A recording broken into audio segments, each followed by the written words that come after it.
اس کی کامیابی کے امکانات بہت روشن ہیں۔ لیکن ایسا بھی تو ہو سکتا ہے کہ یہ گروپ مل کے پنجاب میں، کیونکہ علیم خان صاحب بھی جہانگیر ترین صاحب بھی زیادہ انٹرسٹ لیجیے ہیں کہ پنجاب میں ان کو زیادہ معاملہ ملنا چاہیے، کیونکہ چودھری پرویز الہی صاحب کے متعلق بھی یہ کہا جا رہا ہے کہ انہیں بھی یقین ہے کہ شاید اسی سیٹ اپ میں، عمران خان کے سیٹ اپ میں انہیں چیف منسٹر پنجاب بنا دیا جائے۔ وہ چیف منسٹر پنجاب کے طور پہ کام کرتے رہے ہیں اور ان کا جو دور ہے اس کو اچھے لفظوں سے یاد کیا جاتا ہے، اور انہوں نے یہاں پنجاب میں بہت ڈیلیور کیا تھا، اور پھر وہ سیاسی جوڑ توڑ کے بھی ماہر ہیں، ان کے ساتھ تعلقات بھی ہیں لوگوں کے۔ کوئی بھی صورتحال پیدا ہوتی ہے، جہانگیر ترین جو ہیں ان کے گروپ میں سے کوئی چیف منسٹر بنتا ہے یا پرویز الہی جو ہیں وہ چیف منسٹر بنتے ہیں، تو یہ صورتحال ایسی ہوگی جو میاں نواز شریف کے لیے قابل قبول نہیں ہوگی۔ میاں نواز شریف کو اصل میں بہت ہی بڑے بڑے سوالات کا سامنا ہے۔ اس میں سے پہلا سوال تو یہ ہے کہ اگر فرض کریں کہ یہ 3.5 سال مکمل کرنے کے بعد یہ حکومت جو چلی جاتی ہے اور کوئی 1 سال یا 1.25 سال جو ہے وہ اگلی حکومت کو ملتا ہے، اور وہ حکومت جو ہے وہ نون لیگ کی حکومت ہوتی ہے، تو یہ جو معاملات جو بھی اس گورنمنٹ کا معاملہ ہے، جو مہنگائی ہوئی ہے، جو دوسرے مسائل ہوئے ہیں، تو انہیں یہ ایک مسئلہ ہوگا کہ اس کو کیسے آپ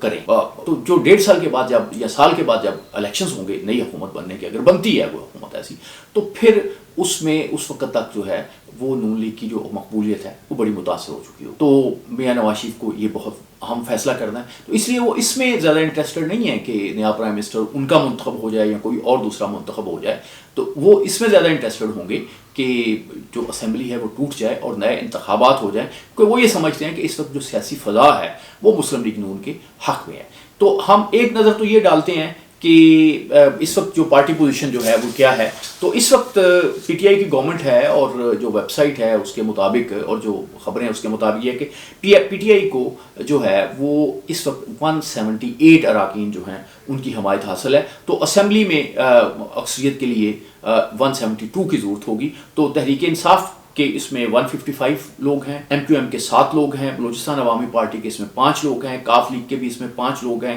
اور جی ڈی اے کے اس میں 3 لوگ ہیں، اور عوامی مسلم لیگ جس کی جو ظاہرہ رہنمائی جو ہے شیخ رشید صاحب کرتے ہیں اس کا 1 ووٹ ہے۔ تو اسی طرح سے جو اختلاف ہے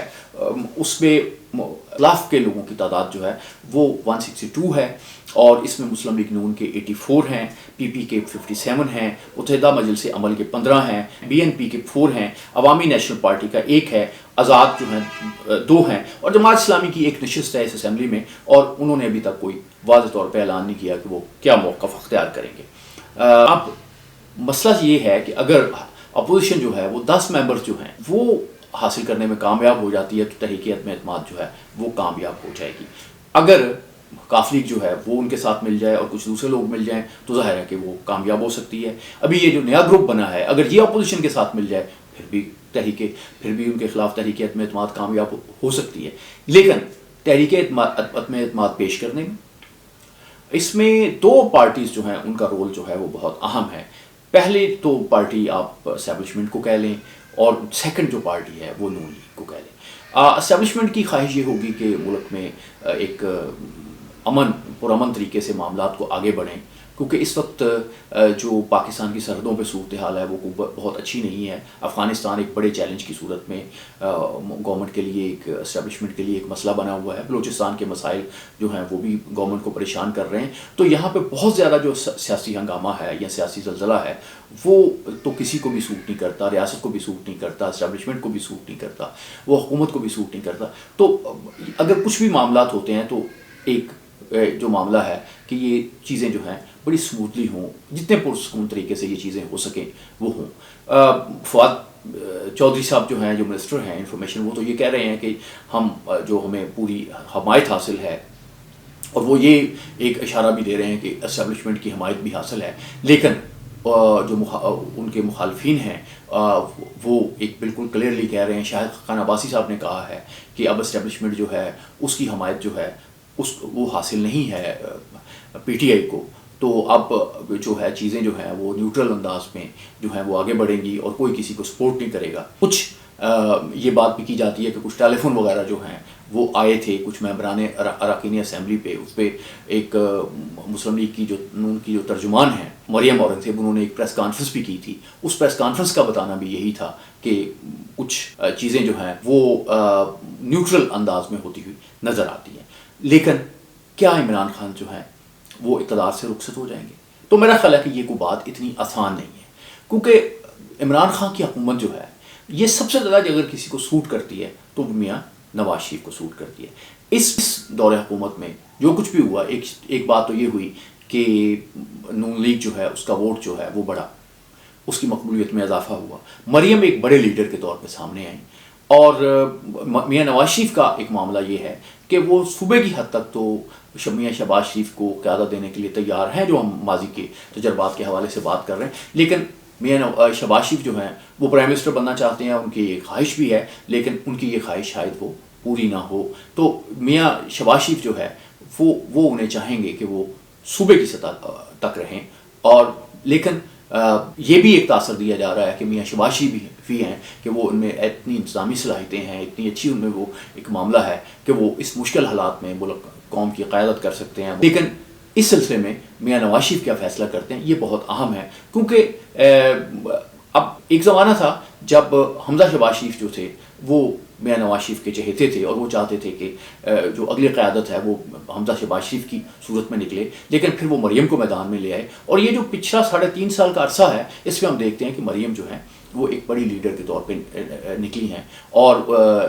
وہ جب کسی جگہ جلسہ کرتی ہیں تو ان کی بڑی جذباتی تقریر ہوتی ہے، بہت زیادہ ہجوم آتا ہے وہاں پہ، اور وہ بڑے جلسے کرنے میں کامیاب ہوئی ہیں، اس میں کوئی شبہ نہیں ہے. ایک بڑی سیاسی لیڈر بنی ہیں. تو میرا خیال ہے کہ یہ ایک معاملہ جو ہے یہ بھی نون لیگ کا ہوگا. لیکن نون لیگ کے میں ایک مسئلہ یہ بھی ہے کہ کم از کم جب تک میاں شہباز شریف جو ہیں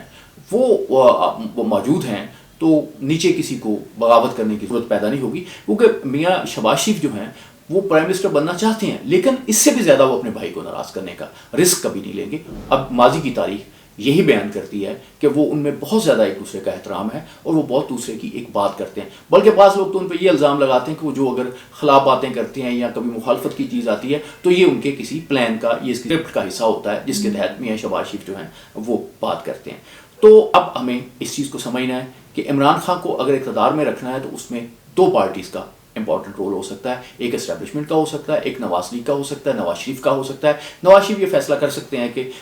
کسی نہ کسی طریقے سے ایک جو ہے عمران خان کی حکومت چلتی رہے. اور ہم یہ دیکھتے ہیں کہ اپوزیشن نے حکومت کے لیے کوئی بہت بڑا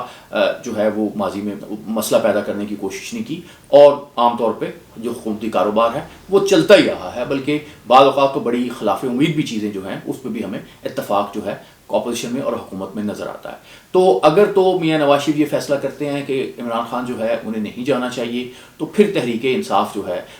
جو تحریک عدم اعتماد ہے،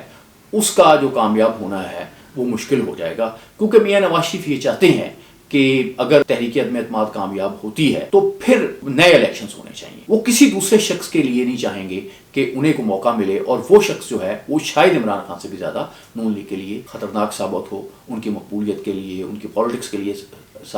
خطرناک ثابت ہو. تو وہ ایسا کوئی رسک جو ہے وہ نہ چودھری پرویز الہی کی صورت میں لینا چاہتے ہیں، وہ نہ شاید میاں شہباز شریف کی صورت میں لینا چاہتے ہیں. کیونکہ ہم یہ دیکھتے ہیں کہ تھوڑی سی پالیٹکس جو ہے، بلکہ بڑی حد تک پالیٹکس جو ہے وہ شاہد خاقان عباسی صاحب جو ہیں وہ میاں نواز شریف کی زبان بولتے ہیں، میاں نواز شریف کی ترجمانی کرتے ہیں. تو کیونکہ میاں نواز شریف نے پچھلی دفعہ جب موقع آیا، جب وہ پرائم منسٹر نہیں رہے، تو انہوں نے پہلے میاں شہباز شریف کو پرائم منسٹر منتخب نامزد کیا. پھر انہوں نے اس میں جو بھی ہم نے کچھ بات گفتگو کی ہے آپ کے ساتھ، پھر انہوں نے میاں شہباز شریف کو نظر انداز کرتے ہوئے شاہد خاقان عباسی کو پاکستان کا پرائم منسٹر بنایا. اور شاہد خاقان عباسی صاحب نے بھی ثابت کیا ہے کہ میاں نواز شریف ان پہ جو اعتماد کرتے ہیں اس پہ وہ پورا اترتے ہیں. تو صورتحال جو ہے وہ بہرحال ہنگامہ خیز ہو رہی ہے، حالات جو ہیں وہ پاکستان کے خراب ہو رہے ہیں. تو ظاہر ہے کہ اس کا اثر جو ہے ہماری اکانومی پہ پڑے گا، اس کا اثر ہمارے فارن ریلیشنز پہ بھی پڑے گا. تو پہلی بات تو یہ ہے کہ ہمیں دعا کرنی چاہیے کہ جو بھی معاملات ہوتے ہیں وہ پرامن طریقے سے ہوں، اور جمہوریت کا مقصد یہ ہوتا ہے کہ یہاں ہنگامہ نہ ہو، پرامن طریقے سے اقتدار جو ہے منتقل ہو. ہم دیکھتے ہیں کہ پچھلے کچھ چند سالوں میں برطانیہ میں بہت زیادہ جو سیاسی ہلچل مچی، لیکن بڑے پرامن طریقے سے پرائم منسٹرز بدلے ہیں اور اقتدار جو ہے ایک پارٹی سے دوسری پارٹی کو منتقل ہوا ہے، اور جو حکومت کا کاروبار ہے وہ کسی طرح سے متاثر نہیں ہوا. تو ہمیں یہ امید کرنی چاہیے کہ اسٹیبلشمنٹ جو ہے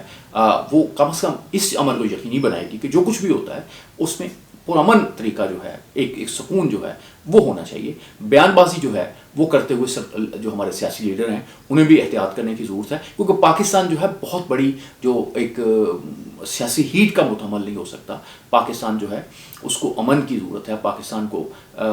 سکون کے ساتھ چلنے کی ضرورت ہے. نجم سیٹھی صاحب کا یہ کہنا ہے کہ اگر فرض کریں تحریک عدم اعتماد جو ہے ناکام بھی ہو جاتی ہے تو عمران خان کو فارن فنڈنگ کیس میں جو ہے وہ اس میں ایک مسئلے کا سامنا کرنا پڑ سکتا ہے، اور شاید وہ کوئی ڈسکوالیفیکیشن کی ان کی صورت پیدا ہو جائے. تو نظر یہ آ رہا ہے کہ کوئی بھی صورتحال پیدا ہوتی ہے عمران خان کے لیے بہرحال زندگی میں ایک مشکل وقت جو ہے وہ شروع ہو چکا ہے. اور میرا خیال ہے کہ عمران خان کو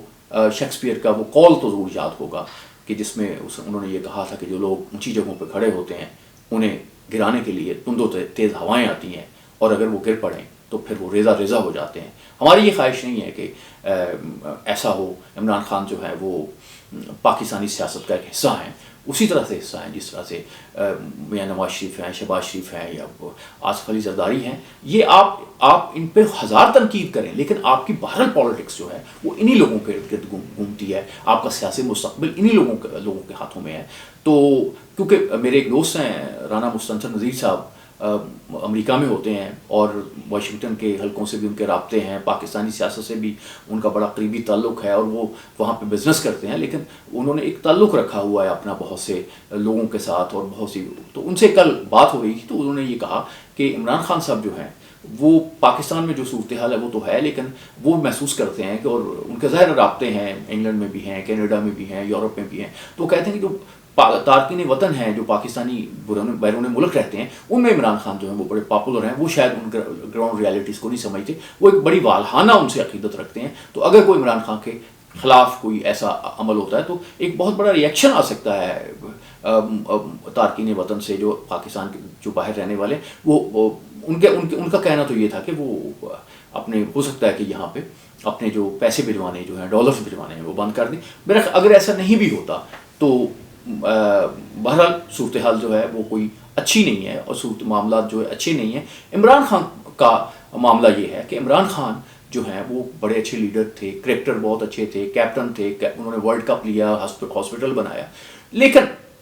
سیاست کا کھیل جو ہے شاید ان کی سمجھ میں اس کی بہت سی چیزیں نہیں آئیں. اور اس کے بعد ان کا ایک معاملہ یہ بھی رہا کہ جیسے ان سے رخصت ہوئے، ان کے دوست رخصت ہوئے، جہانگیر ترین گئے، علیم خان ناراض ہوئے، اون چودھری جو ہیں وہ ان کے بڑے قریبی تھے، وہ ان سے رخصت ہوئے. تو یہ تو ہوتا ہے اقتدار میں، بھٹو صاحب کے زمانے میں بھی کہ جو قریبی ساتھی ہیں وہ رخصت ہوتے ہیں، لیکن عمران خان کے ارد گرد جو ہیں وہ ایسے ویژنری لوگ جو نہیں رہے، اس کے بجائے وہ جذباتی لوگ رہے. اور میں سمجھتا ہوں کہ ایسے لوگ رہے کہ جنہیں دیکھ کے مجھے اکثر بات یاد آتی ہے کہ وہ ایک کہانی ہے یورپ کی، کہ وہاں ایک نائٹ جو ہے، سردار جو ہے وہ اپنے بادشاہ کے دربار میں داخل ہوا تو بڑا خون تھا، اور بڑا لت پت تھا خون میں، اور بہت زیادہ بری حالت تھی اس کی. تو بادشاہ نے اس کو دیکھا کہ یار تم کہاں غائب ہو، 6 ماہ سے نظر کیوں نہیں آ رہا ہے؟ اس نے کہا جی میں نے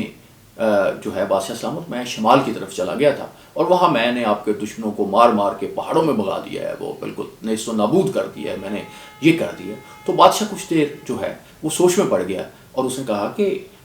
شمال میں تو میرا کوئی دشمن نہیں ہے. اس نے کہا بادشاہ سلامت اب ہیں.